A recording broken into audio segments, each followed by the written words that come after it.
All right. Hey, Chris, how you doing, man? You know what? I was thinking about our intros, Craig, and I remember back in the day when we started this thing, you freaked me out one day. You went like, three, two, one. And I was like, what is this guy doing? We've That's progressed funny. to like, hey, what's up, man? Yeah, there you go. Mr. Tom Martin is back with us for a part two. And this is Through a Therapist Eyes podcast. Craig Graves is still with us. Chris Gazdick is me, and we invite you to see the world through the lens of a real mental health and substance abuse therapist with the goal for emotional growth through the medium of the podcast, knowing this is not the delivery of therapy service, please, in any way. Um, we want to grow this year, so we're asking. I wanted to highlight something. I didn't do this last show, Craig, but I saw that we had like something like several like under what was it like 7 or 8 downloads like immediately in the state of Iowa of all places. So I wanted to challenge all those folks that just listened in Iowa to our last episode. It's been a couple weeks ago now when this released, to turn that into 16 by sending the show link to one friend or family member that they know. You think that would work? We'll turn into double digits in the state. We may be as contagious as the coronavirus. Ooh, there you go. The human emotional experience. Let's figure this thing out together with three voices. So we gave a little bit more of an intro for this gentleman who's spending time with us, Mr. Tom Martin. I think what I wanted to say this time is so check out last week's show and you'll see what I'm talking about. This guy is, dude, Craig, impressive guy, would you say? Oh, absolutely. I enjoyed the last conversation very, very much. Intently. It is martinpi.com. I know, Tom, you told me you didn't want to sell anything, but I want these guys to know in our listening audience. martinpi.com. And you have really a lot of really cool stuff there that's free for the public to help them. We talked about a very difficult topic last week with human trafficking. And you find people and you work with people. And thank you, by the way, for your service for our country for years and years as you're now almost a retired. Are you ever going to retire, though, by the way? Well, I always say my doesn't want when I don't play golf, so probably not. Right. What do you got on this website, and what is there to help people free that they can take advantage of? Well, if they go to martinpi.com, then on the very first page is a red arrow and it says podcast listeners. And they just click on that. Then they can go to a number of free items that can help them. First of all, our our first book, If You Only Knew, is on there for free. 16 chapters. You can go to the area that might apply to you, whether it's, runaway teenagers, security, missing persons, divorce cases, etc. We have stuff on there for your listeners regarding a free site, how to locate people for free, 888-U-NIGHT. They click on there and go through everything and find people before they spend any money on the internet. One of the big things in our latest book was 155 most asked questions in a divorce. That's on the website now for free. Why do these people always do a number, Tom? That always drives me nuts. Like the 5 greatest things for financial wealth, the 7 signs of depression. Why's there always got to be a number, man? I just say people like it. I mean, I tried to come up with, I started writing when I wrote the book a few years ago, the second one, I tried to come up with all these questions that people have in a divorce. And I said, well, I'll do the top 10 or 20. And then I got to 100. I got to, well, who has a list of, who has a list of 155? Nobody, but it's there. And it's really great. The attorneys love it. You go through, if you got to go through the process of a divorce, you just highlight the ones that are applicable to you. And then when you go to your attorney, you're going to be light years ahead. There's stuff on there about electronic eavesdropping detection sweeps if you think your home or office has been bugged. A lot of good stuff there, and it's all for free, and we're glad to do it. I saw a picture on your website with like stuff that you've actually found, like little widgets and bugs and stuff. Like, is that FBI stuff real, man?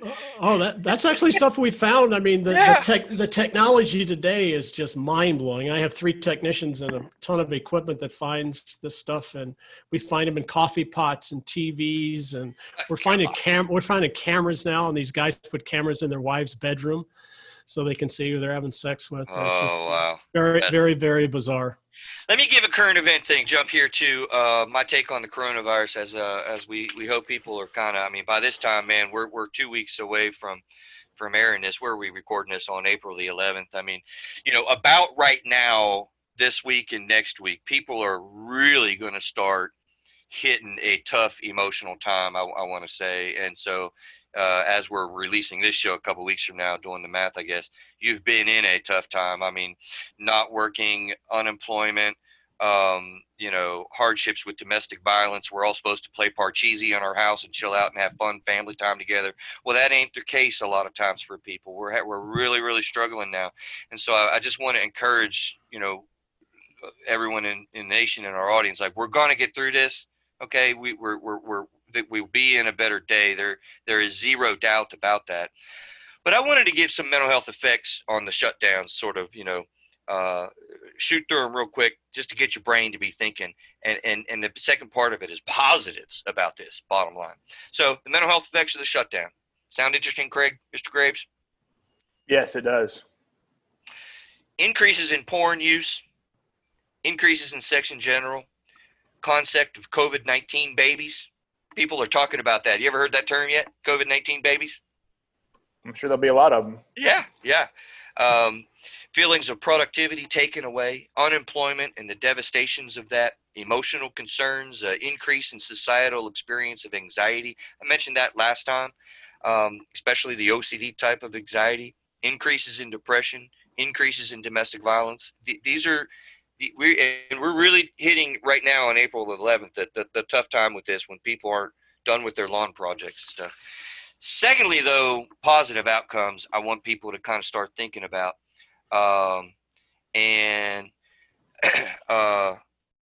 Appreciation for healthcare workers. That's something that we've never had. That's new and interesting to see developing. New appreciation for telehealth services. Guys, in my practice, I'm transitioning over to telehealth. About a month ago, I'd have told you I don't want to do that. I'm shocked, honestly, at how effective it is. That's a neat and new development that we're going to see. Attention and home work-life balance and respect of that, family leave appreciation, those are things that I think our society might be changing towards.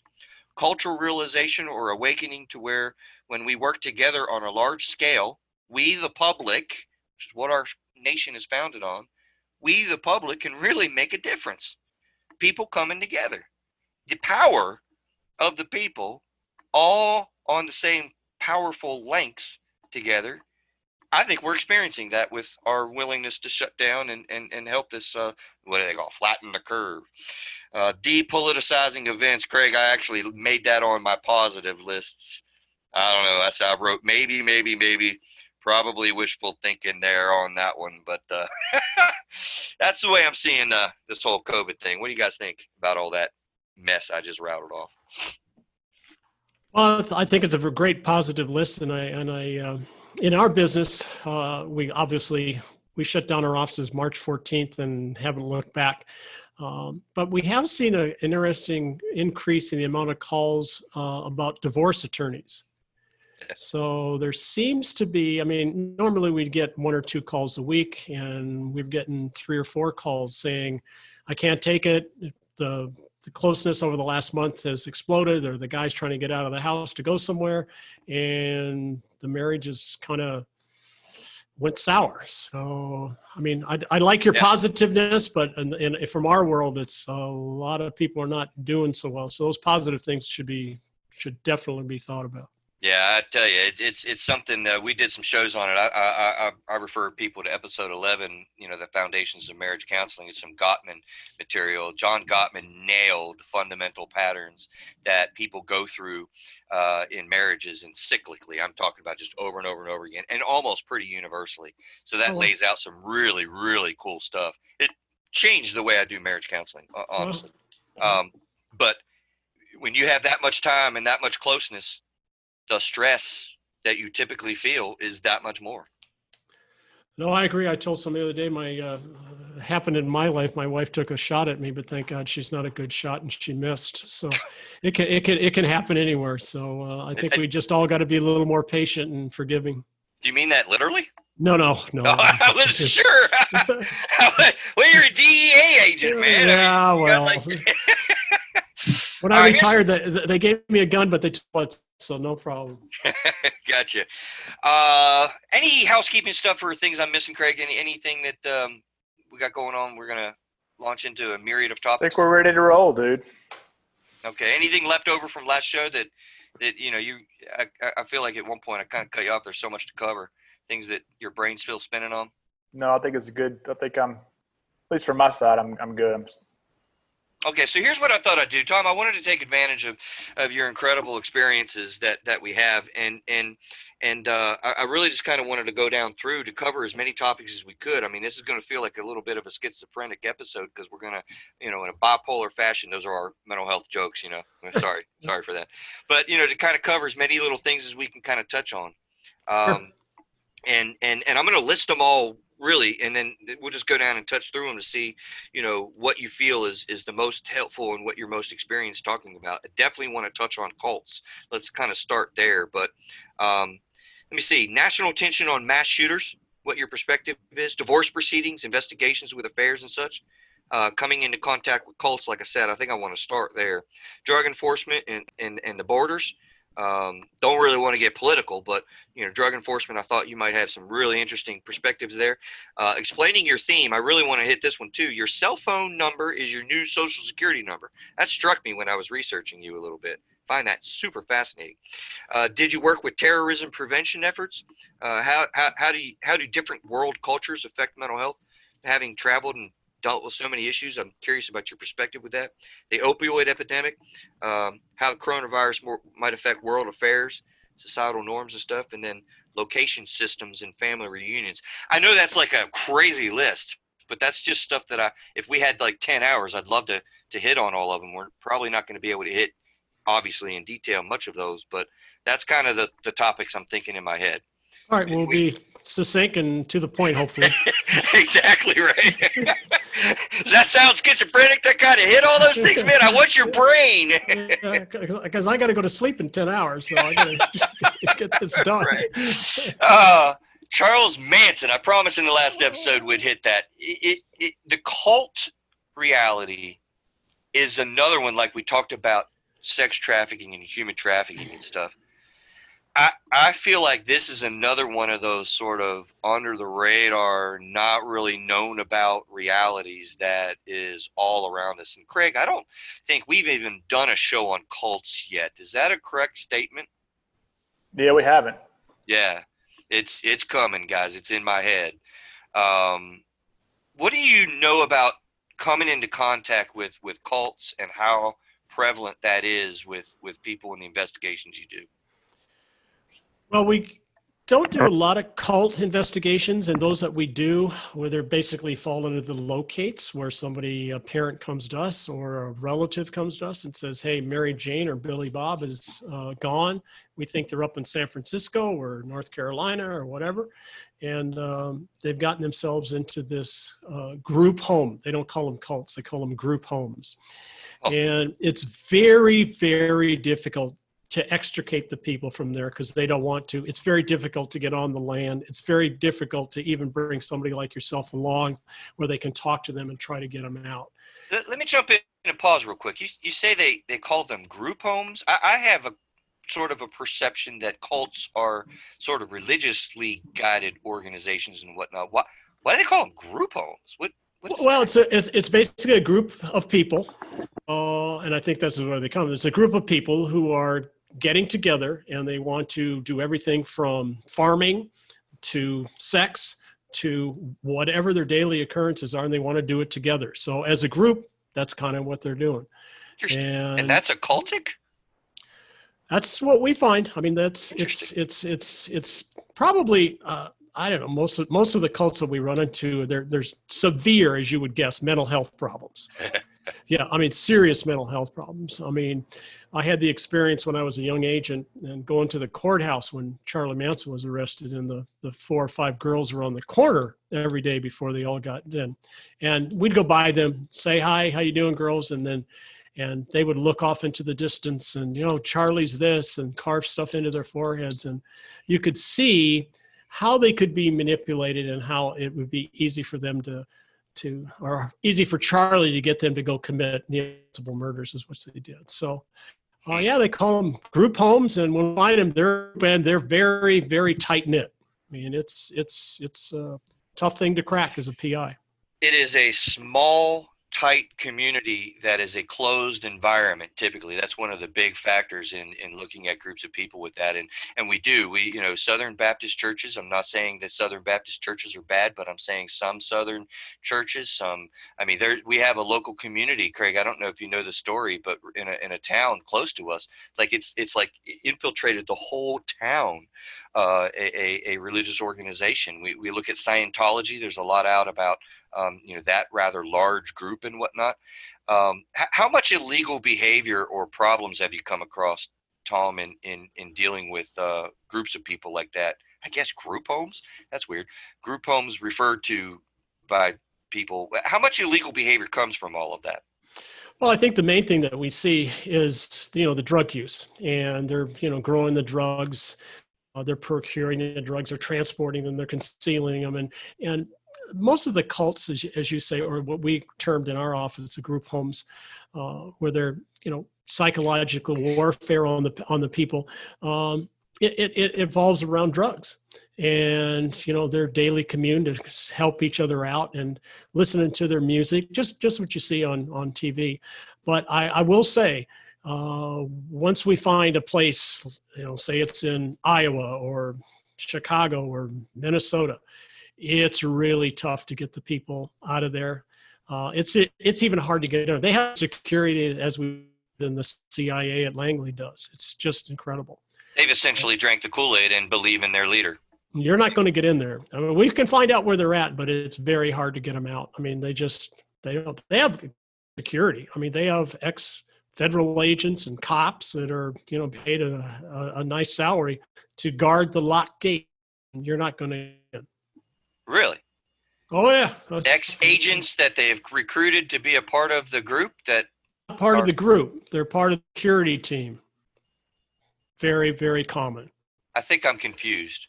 They're part of. So you have a cult, let's say of 50 people that are on a ranch that has 20,000 acres, and they've got the cows and the pigs, and they're growing their own corn, and they're smoking their dope. To make sure that nobody else gets on there, and to make sure, more importantly, that nobody leaves, that is a secured system.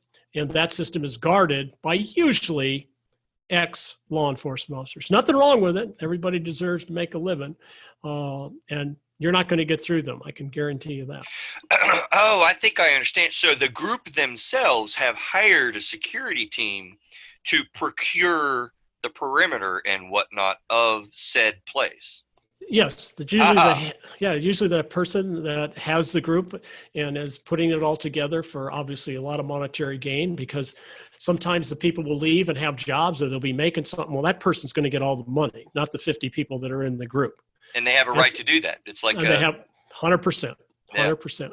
And so to make sure that he is in more control, I think 99.9% of them have security, and those guys are a formidable task, to be sure.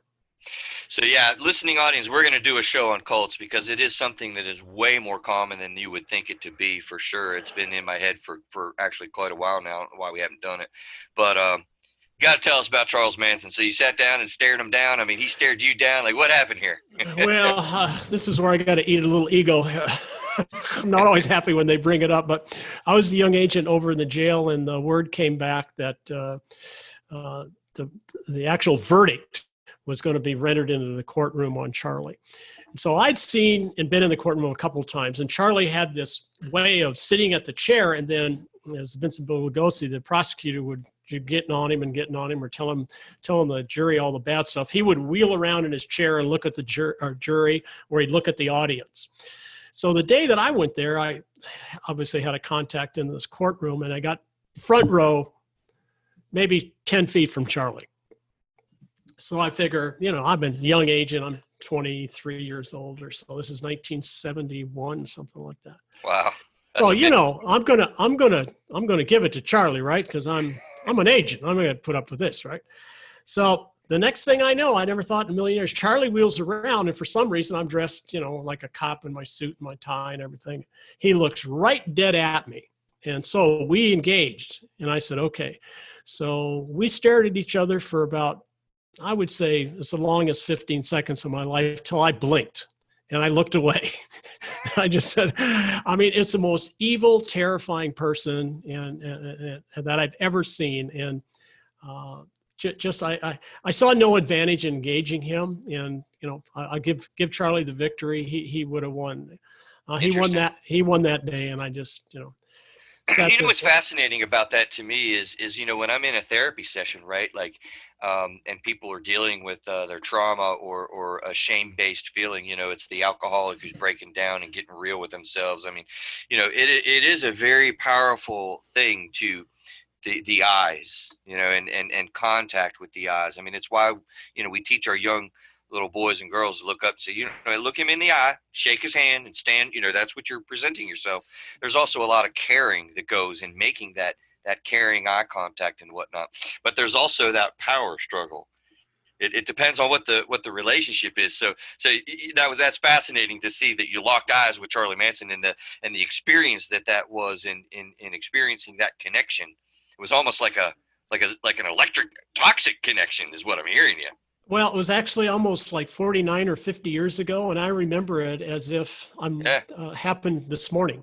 Wow. I mean, to look into his eyes that close to this kind of monster, and the evilness of it, the darkness, is just like it was. I was looking through Charlie, but Charlie was shooting with the beams, and it was.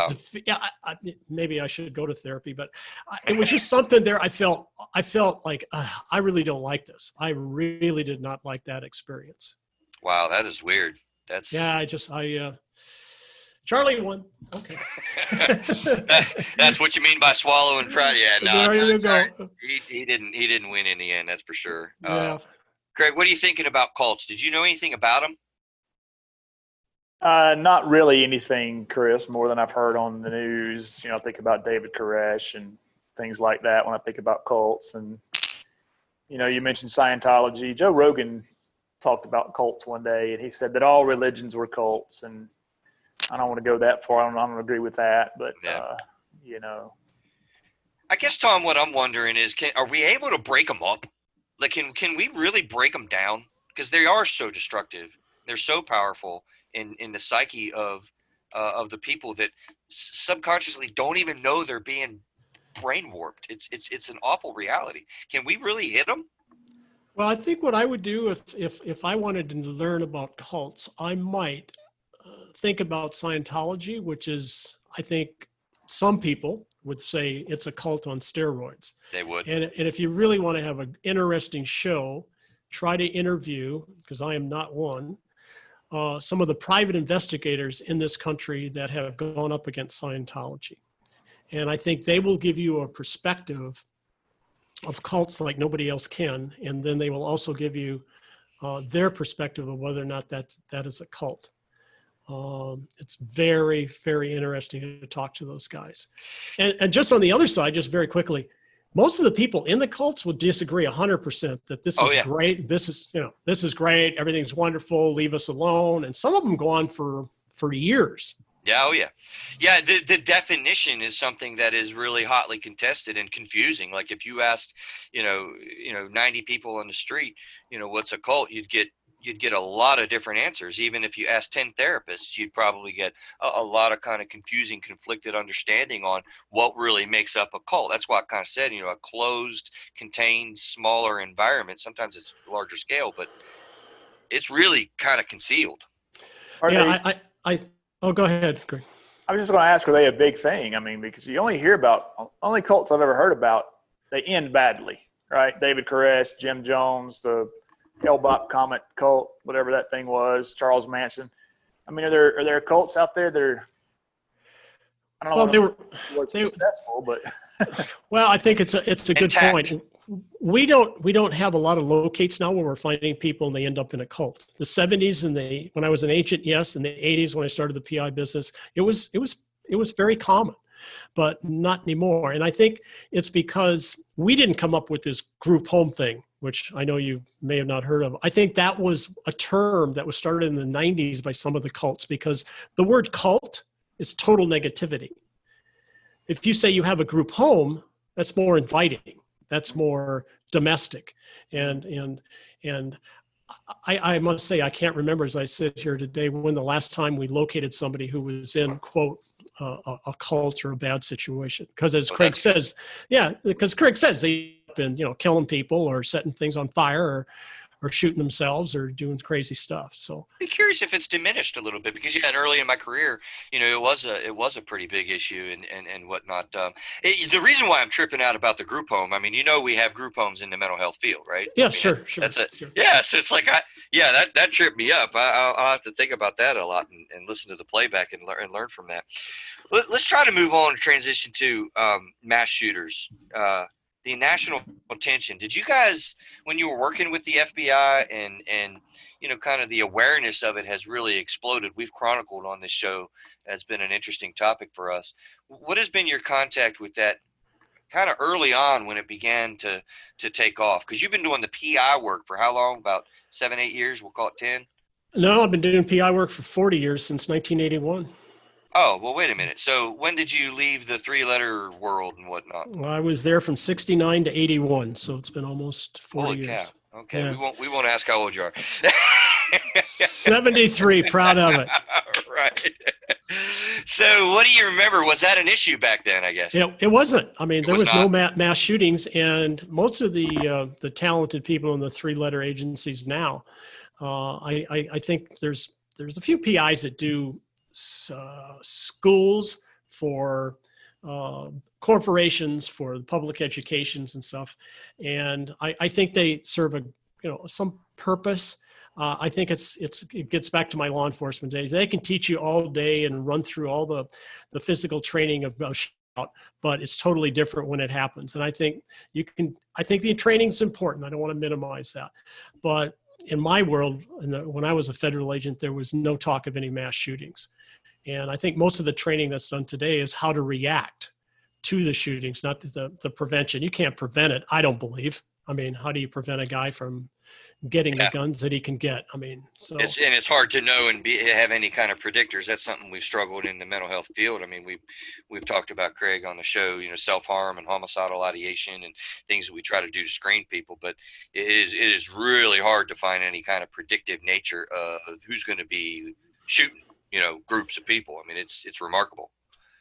Yeah, don't you guys find in your practice that it's almost very difficult to pinpoint those or predict who they are? They're always kind of outside of the box. Absolutely. I mean, you look back to your days of profiling with the FBI and whatnot, and how you kind of studied that on a deep level. We had a lot of information in the 60s and 70s and 80s on how to profile and whatnot, but I don't know, like, how do you predictively profile? How successful can that possibly be? Drug world is pretty easy. I mean, it's much common sense. When you're a profiler, it's got basic stuff. You're at the LA airport and you have informants, be it the ticket agents or the baggage handlers, and somebody gets on an airplane in Miami and pays cash for a ticket to LA and they don't have any bags. You might be able to profile that person's probably a dope peddler, Right, and I think, your children can probably do the same thing. And I've talked to a lot of profilers that are, currently profilers in the 2020 as we speak. And they really, there's no way that they sit back and say, I know that Craig or Chris has all the propensities to be a shooter. They might be able to say, here's a list of stuff: male, white, 30, but take that, what they've profiled, and put that into the real world to stop it. I don't think it's going to happen. I haven't seen that model ever.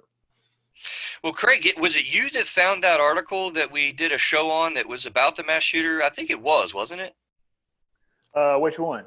We did a show on the national study that came across. No, it was our mastermind buddy David sent it to me, and I brought it to the show. And they recently did a study, Tom, that actually did kind of list some of the main characteristics that the government, I think it was a government-funded study of some sort, did. It was pretty neat. So I guess we're getting a clearer picture of all of that. Would that help? Would that help the law enforcement community using that data? I think so. Oh, it was kind of broad, though. It was, if my memory's right, had a rough childhood, things like that. It was four specific things that were pretty universal. It wasn't really he's 20 to 25-year-old white male with red hair. It wasn't anything like, it was very broad, Right. But it was broad. for specific characteristics to look out for. It's a starting point, I think, is what I Maybe a starting point. I think I don't know if I'd use the word specific, but it was kind of broad. There's I always bring this up when we talk about this topic, but there was a lady on the Joe Rogan show. Her name was Dr. Kelly Brogan. And she says that every one of these mass shooters, Tom, is on some kind of SSRI. Do you have any knowledge about anything like that? I don't. Most of the mass shooters cases have not, we don't have any in our office. We never came across most of the personalities, and right. And ever since it's kind of, downward spiral of people that we just haven't seen. So. Right. So you had an interesting theme that I wanted to get to, because it was fascinating to me. Your cell phone number is the new Social Security number. I mean, it's almost like alarming to me when I read that on your site. From a private investigative perspective, what does that even mean? Well, I sat down one day and wrote a blog because I thought it was very, very important to let the public know that this fascination with Social Security numbers is really very much overplayed. I have everybody's Social Security number in our database, and we hardly ever use it because it's old school. So I sat down and I said, what would I rather have? Would I rather have Chris and Craig's Social Security number, or would I rather have your socials? Your Social Security number or your cell phone number? As supposedly a private investigator knows, I want to do backgrounds. I want to find out about what's in your head. I want to find everything about you. So I wrote this article, and then USA Today picked it up, and it was front page on their paper. And they didn't believe me. So the reporter said, okay, we're going to challenge you. I said, fine. It sounds interesting, I got to say. All right. Well, the article's on our website, and it was on front page. So this very astute, no-nonsense reporter, I said, well, I don't even need to know your name because you called me and I got your cell phone number. So you stand by. In 3 days, I'm going to send you documentation from my own system. And this is a system called US Unite. It's one of the foremost databases on the planet. I started it with a floppy disk in 1981, and it's grown since then. So you're in it, Craig's in it, your wives are in it. And whoa. Yeah. So he's got us, Craig. So just behave yourself and make me look good on this show, which I'll have to go. So anyway, I took the cell phone number, put it into our system, and I gave him 150 pages on himself. And wow. I had staff FedEx it to him. And the article that you're referring to, that particular article they wrote in USA Today, you can read. And to say the least, he was stunned, absolutely stunned. And the reason it's important is if you look on your business card, or if you interface with people that you're doing your podcast with or in your practices, you're always giving your cell phone number out, right? So I could take your cell phone number and I can get your name, I can get your address, I can get your date of birth, I can get your Social Security number. I can then run your name through our system, civil records, criminal records. I can do bankruptcies, notice of default, judgments, tax liens. I can do all your property, consumer public filings. I can do corporate records. The list goes on and on and on. But here's the difference. In the old days, we wanted to take the social and find out on people. With the cell phone, what I can do is I can then get into your phone. I can find out if you called Chris to set up an appointment for therapy. I can find out who you've been texting, who you've been emailing. I can see all your photos, good, bad, or indifferent. And then wow. I can then use that information quite easily to blackmail you. So if I saw that Chris had maybe sent an inappropriate photo to somebody, I might be able then to send him a note, send me $500, Chris, or I'm going to have this on the internet. So imagine the machine that you have in your hand and a bad guy getting a hold of that, what he could do with it. So yeah, wow. your cell phone is your new Social Security number. If you read the article, I think you'll even be shocked. It's almost scary. Yeah, it's you would be, I would say aghast is sometimes the word. What's out there in social media and what we can actually get and what we can get in the truest sense of the word that's out there in public data. Craig, what do you take from that, man? Yeah, that's interesting. I had a conversation with a friend of mine one time, and if you read the book of Revelation, it says that everybody will have the mark of the beast in the end, right? And people have theorized that's going to be a chip or it's going to be something. And she said, no, the mark of the beast is going to be your cell phone. And so Wow. what Tom's saying may back that up, you know? Wow. I'm thinking about taking my cell phone and going off the grid and putting it in a toilet right now. Well, this reporter, he said, well, okay, that's great. And I believe you now. I trust what you're saying. I thank you for all you get. What's the answer? Do you have a solution to this problem? I said, sure, it's pretty simple. Get 2 cell phones and have one cell phone that you give out with just your telephone. You don't text on it. You just answer that phone. And the other one that you got all your family pictures on, then you keep that one separate. You never give out that number. Now, my guess is, I don't know you guys that well, but I spent a couple hours, that Chris and Craig don't have any problems with this regard. But you'd be shocked how many cases we get where the 15-year-old girl decides that she wants to take her top off and show her boyfriend in Chicago, how mature she is. And the boyfriend in Chicago, she's never met. And that turns out to be a bad guy who then sends a text to her and says, give me $600 or you're going to see yourself on the internet. That's something we deal with all the time.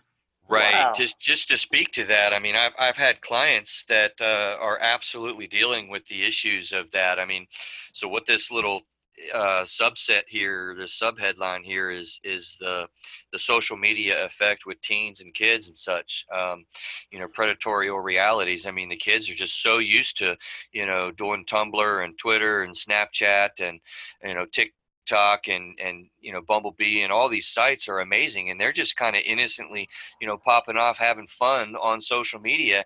And then they get a picture kind of shot out somewhere and then they end up getting bribed and caught into a whole ring of reality where they were just kind of talking to their boyfriend, they thought. I've seen that in my office in the little small town that I operate out of. And if you go down the road a little bit, corporations will hire us and they'll say, we want you to do a background on Mary Lou. And so we'll do a background on her. She's up one of 10 people for a job. And so she looks on paper, she looks pretty good, but they'll also want us to do a social media deep dive. Oh boy. And find out, yeah. And we have staff that does that. And not the stuff that you see on Facebook or Instagram or Twitter. I'm talking about a deep dive within the rules and regulations of all the things that we have to operate on. And so this girl went down on spring break when she was 20, took her top off and was drinking tequila.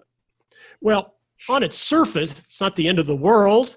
They say, well, some CEOs might want to have that girl in their office. She seems fun and not fun. But the reality is that HR people will automatically know out of that. So understand what you're doing at 17, 18, and 20 will affect your employment at 23 or 24. Because they will automatically knock you out based on that picture. I think you clipped out a little bit. You said the legality of what? Well, most people, when they go on Instagram, Twitter, Facebook, you can see stuff. Well, we have the ability to see a little bit more under the rules and regulations of the Private Investigator Act and everything else. We can't violate Facebook's policy, but we can certainly see more of it. But most of the time, we don't even need to do, quote, deep dive. We can find pictures of you through your cell phone, whatever, if that's what we are aiming to do, or just in regular social media. Of you and an inappropriate behavior will knock you out of the box when you're applying a job after college. Because if you got 10 people, all the same qualities and all the same everything from, Charlotte to New York to Miami, well, how are you going to get rid of these people? Well, if you saw somebody that had inappropriate behavior, the HR department, the ones that we're dealing with across the country, will knock you right out. Right. And am I hearing you correctly from personal pictures on your cell phone and whatnot? Well, most of the times they take a picture on the cell phone and they put it on the internet. Pop it. Yeah. Well, yeah. Right. Okay. Right. Their timeline and their face, their what do you call it? So we can't take it off their phone because that would be evasion of their privacy. But from their phone and put it on the internet, that's open game. Fair game. Yeah, Absolutely. fair game. It's totally open. Yeah, we can go after that. Yeah. And Wow. it's not really a fair, but that's the reality of what people in the corporate world are doing. And the kids don't understand. I mean, if you're 25 and younger ish, I mean, Craig, I don't know how you and I mean, I make some Facebook posts and different stuff like that. I mean, I would imagine you would have, Tom, a tougher time with somebody who's 52 and doing a social media deep dive on them than somebody who's 24. Would you say that's a fair statement? That is a fair statement. Yeah, most of the time, once you reach a certain maturity level after 30 or 35, you stop posting those pictures. You have a brain that works, right? Let me see. Where do we want to go next? Let's look at your vast experience, because I think that your website people will get some really help with the divorce questions and all. I was really kind of wanting to tap your brain with the dynamics of divorce that you see from a professional PI's perspective. Well, I think most of our divorce cases originate from our marriage surveillances, and most people in the country, and I don't take any umbrage when they tell me this, that most people think a private investigator has a trench coat, a fedora, and a pipe on a corner spying on. Well, it represents about 6 or 7% of our business, okay? But it's a very important part of our business for the clients. So when a man or a woman comes to us and says, we want you to follow our mate, we catch the people 97% of the time. So and 80% of our clients are women. So when the women hire us and we catch a man, the women will go to people like yourselves and tell them, a third of the time I want to get counseling, a third of the time I want to get divorced, and a third of the time I don't know what to do. When we catch the wife, the men come to us and it's 99.9% divorce. Right. So now divorce is a very complex situation. There's 155, as I said, the questions they can go. But let me tell your listeners, and anybody who's listening, the most important thing you can do in a divorce is not a PI. It's not your forensic accountant. It's all the things that you've heard about. The single most important thing you can do is the attorney that you select. That attorney will have a direct effect on the rest of your life and the changes and the decisions that you have to make. So you can have the greatest PI and the greatest amount of documents and assets, et cetera. But if your attorney is not in the top 1/10 of 1% in the family law court anywhere in the country, you're probably going to get your butt handed to you, especially if you're a woman. So, yeah. I've seen that in therapy experiences with people. I tell you another thing that I've seen. I'm curious if you refer much to, is a whole service called divorce mediation. I'm not a big fan of it. You're not? I'm not a big fan of divorce. In fact, I'm totally against it. Really? And have written and talked and lectured about it, because I go back to my seminary days. Mediation, you can't serve, two masters, and no mediation. I don't care how much experience they got, how great they are, can serve two people in a divorce. And I've seen it 1,000 times. All they're going to do is, it's like a small claims court.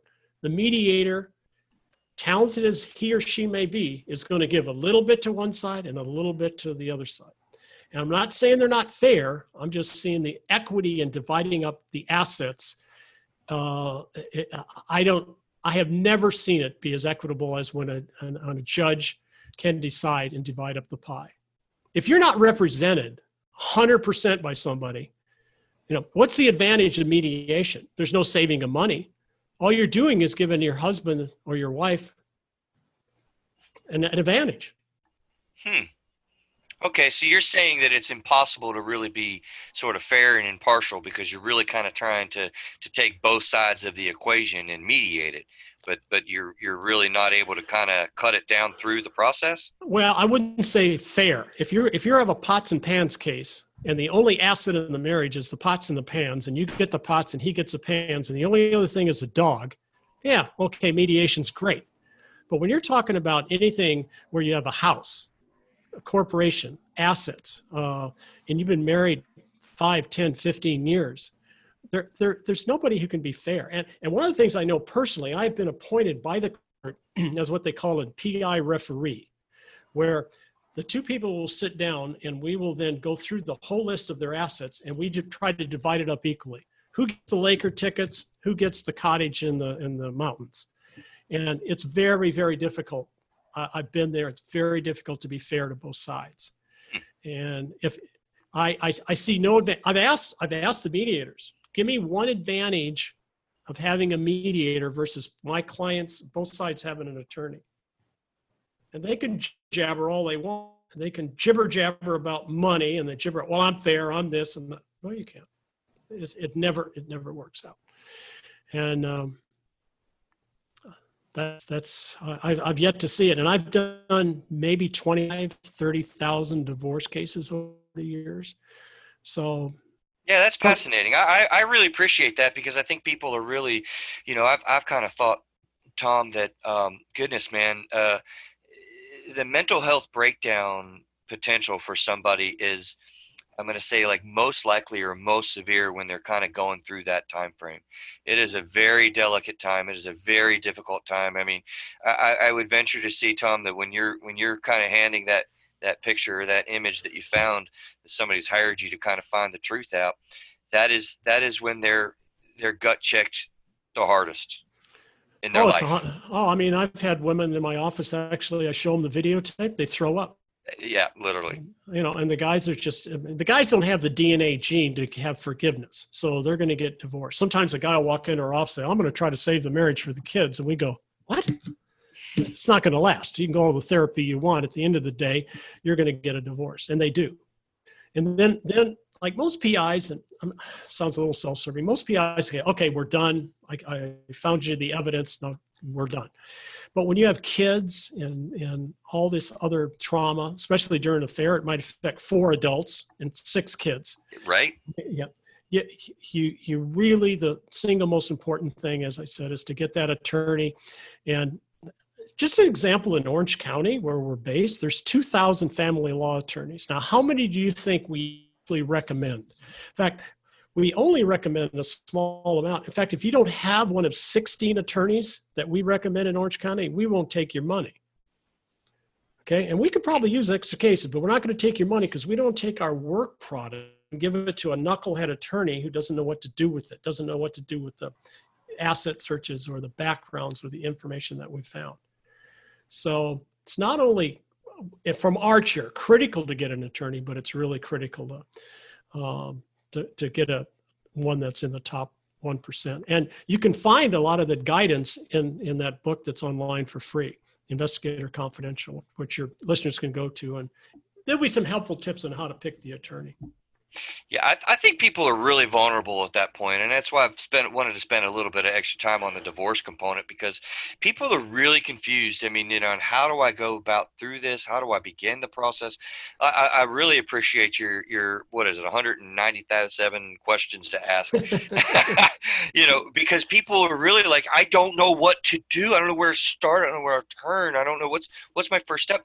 And you throw into that on the topic of domestic violence, which we've covered on this show. We've got a Victory Lifehouse, a lady who shared her story of domestic violence. That's a whole nother level of like terror in how do I start this? So that's an awesome resource. Yeah. Well, I could tell you what not to do, which most people do, be it in your area or anywhere in the United States. They call up their best friend. Do you know any good divorce attorneys? Or they call up Uncle Willie. Do you know any good divorce attorneys? And it's really pretty simple. The best tip I can give you is go down to the family law center in your area and talk to the marshals or the law enforcement people there. Go to the clerks of the court, or go to the administrators in the actual courtrooms and say, if you were getting a divorce, who would you pick? Who are the heavy hitters here? Or find a good private investigator in the area who's done these cases and say, hey, who do you not want to see with your wife in divorce court? And ever who they name, that's the person you want to get. And maybe get 2 or 3 recommendations. Don't take advice from your cousin or your aunt or your friend or the Starbucks guy, please. I mean, it's life-changing. I mean, it's a lot. It really is. It really is. So you clipped out again. You said, get 2 or 3 references and kind of get good information that way. Well, I think if you go to right. Exactly. If what you want to do is, if you hear the same name, if you keep coming up with Craig Graves keeps coming up, you might want to talk to Craig about being the divorce attorney. And and those people in the courthouses, they will love to share that information with you. What got you into private investigation kind of in the first place? Because, when we cover these different topics, cults and missing persons and finding people and investigating for proceedings of divorce and whatnot, like, what's your real interest in I think, helping people through those times? Well, if you flash back to 1981, when I was on the fast track to become, in some circles, the number 2 guy in the DEA, which would be called the deputy administrator, it was a pretty devastating time for me. And I sat around after I got the retirement papers. It was agreed by my doctors in the DEA that I had to retire. So I sat around for a couple of weeks feeling sorry for myself till my wife and kids decided that they wanted to eat, go to school, and buy clothes. So I said, okay, interesting, the government, a lot of people don't know this, has to retrain you so that you make the same amount of money. You can either become a therapist, you can become an airline pilot, you can become whatever. So what does Tom Martin do? I mean, I don't have much talent other than being an investigator. So I told the government, if you let me become a private investigator, I will sign a waiver that you don't have to. If I fail, don't worry about it. And that ended up being a pretty big motivational thing to make sure my business, succeeded, because I had nothing to fall back on. Sure. And so what do? I mean, they wanted me to go back to my doctorate and whatever. And they wanted me to go to become a lawyer. They had all these things. And I go, no, I just want to be an investigator and do what I know best. So when I started at 81, there were very few private investigators, maybe 1,000. Today, in 2020, there's 100,000 private investigators in the country. So I had no real role. I didn't have a business plan or anything. But if you just hang in there and know that eventually you're going to get a case, it was the best choice I ever made. And I mean, I still have fire belly, and every day, I mean, I didn't know, when you get up in the morning, whether you're going to go to court, whether you're going to be on a podcast, whether you're going to be on a surveillance, going to corporate or stealing time and product and those. So it's a great career. It's a fantastic career. Craig, his mic zipped out again just a little bit, but I think he told us he has ADD. Is that what you heard him say? Right. That. Make sure you get that. All right. We'll highlight that with this is an ADD show. Well, I missed the boat. What did I do? I screwed up. Make sure you put it at them in big letters so they Right. Awesome. Hey, Tom, we talked about retirement one time on the show, and, it's fairly a new concept in the grand scheme of history. You seem to love what you do, man. Do you ever see yourself retiring from this? I really don't. As I've often told people, I don't play golf very well. My wife, certainly after 50 years of marriage, or there will be in October, doesn't want me at home. And I'm very blessed. I still get the pick of whatever cases I want. If I want to do a murder case, I do. If I want to do a corporate case, I do. If I want to do a civil case, I do. And it's still gratifying. I mean, I still like to win. And in our business, it's never gray. It's you either find the assets or you don't. You either catch the guy cheating or you don't. You either get the guy off of court or you don't. So most of the private investigators, there's some great investigators in the country, but they have no business sense. And that's why they fail. There's so many investigators that I couldn't shine their shoes, but unfortunately, they don't know how to run a business. And that's unfortunate. So of the 100,000, I'm not quite sure how many are making a living at it, but every day's different. Every day's exciting, and you can pick and choose what you want to do. That's a blessing. What was one of your scariest moments? As a PI? Yeah. Actually, as a PI, DEA, whatever. I was actually taken hostage as a DEA undercover agent, and I was undercover buying cocaine up in Malibu, and I was taken hostage for 4 hours. Wow. Yeah, that was a wow for sure. And they didn't teach me what to do in the school that I went to prior to me getting sworn in as an agent. No, I meant not. Yeah, and it was right. And the guy who took me hostage, this is a little embarrassing. Maybe you'll cut this out. He had a wheelchair. He was on a wheelchair. Yeah, I should. So when I had to talk to inspection about, okay, so a guy took you hostage in a wheelchair? I go, oh my God. Well, he had a couple of, and he also had a Doberman there. And I actually became friends with the Doberman after about an hour because they allowed me to go get a glass of water. And when I got the water out of the faucet, I looked in the refrigerator, and just like it had fallen from manna from heaven, it was Oscar Mayer bologna pack. So I fed that to that Doberman, and we became buddies. So that. What were the circumstances? Did they realize you were an agent, Tom, or did they take you? I probably, that's the common thread that nobody likes to admit it. I didn't have a nice beard like you have. My beard is, although it's red, it's very scraggly. My hair was long. I look like a puke. Let's admit what I was at. And maybe I didn't have the best gift of gab. And the ironic part is why I was there for so long is the surveillance. There was like 10 other agents outside, right? And the wire that I had on apparently didn't work. But there were also 4 girls outside, 4 girls naked by the pool. So I've always told my fellow comrades that I said, so you guys were watching the girls and not worrying about me too much. That's what I think happened here. You're like tapping your chest like, wow, yeah. Hey. So, wow. finally, and that happened to pay off because the guy said, well, you can't be a narc. He says, I think he wanted to say you're too stupid to be a narc, and nobody's come to get you. So he did the cocaine. Wow. Yeah, they ended up getting the cocaine and walking out of there, and then they ended up coming in and arrested him. So yeah, Wow. But those 4 hours were like 40 days. I can tell you that. I'm sure. I can't imagine. Well, listen, Craig, where are we at, and what are you thinking in here? And we need to text Ian again here and get out of here. What's going on in Craig Graves' mind? Yeah, we covered a lot of topics. I don't have anything specific. I could talk to Tom all day, I think, if we all had time. We didn't get to the opioid epidemic. We didn't get to the coronavirus epidemic. We didn't get to the drug enforcement and the borders. Man, we had a lot of topics, Tom. Well, maybe another time if we're worthy to come back, I'd love to do it. Absolutely, that'd be I'd love awesome. to have you back. It'd be awesome.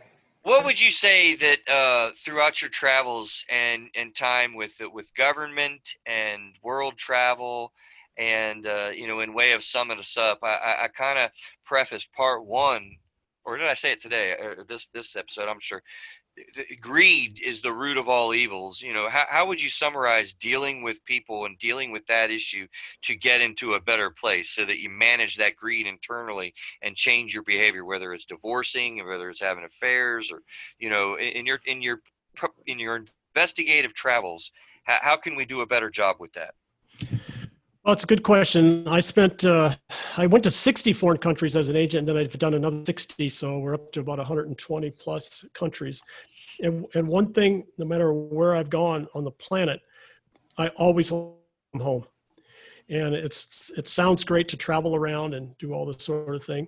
And I think for me, what I would tell your listeners is that when you travel, keep in mind, not everybody is going to be as gracious or benevolent as you want them to be. And a lot of people in a lot of countries, and I mean some not so nice countries, their whole life revolves around getting that money out of you, whether it be through the airlines, through the travel, through the food that you're going to buy, whatever.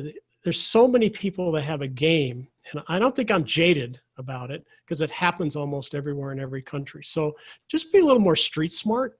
Be protective of yourself and your belongings because, I've had it happen to me. They will try to rip you off in a lot of places. Not that they don't do it here in the U.S., but I think, and not to paint a picture terrible of the other countries, but they all got some kind of game, and they don't say money's the root of all evil for nothing. So just be damn careful.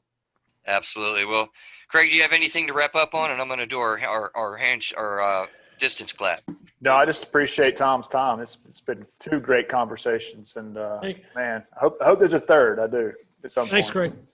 So when people were doing personal sharing, Tom, I kind of started a little bit of a tradition of a lot of times we're sitting at the table, and I like to do a high five with them because it is hard to share sometimes these different things and the situations that you're in and the emotional experiences you have. So we're going to do a high five across the across the entire nation, if you will. In 3 seconds, we're going to kind of clap, signifying a high five, because this is really appreciative, and I think the point of reason why we do this show is to really help people, and to be and I believe in being genuine and being direct with people, and our experiences really help people with that. So I just very much appreciate you being willing to do that with our audience.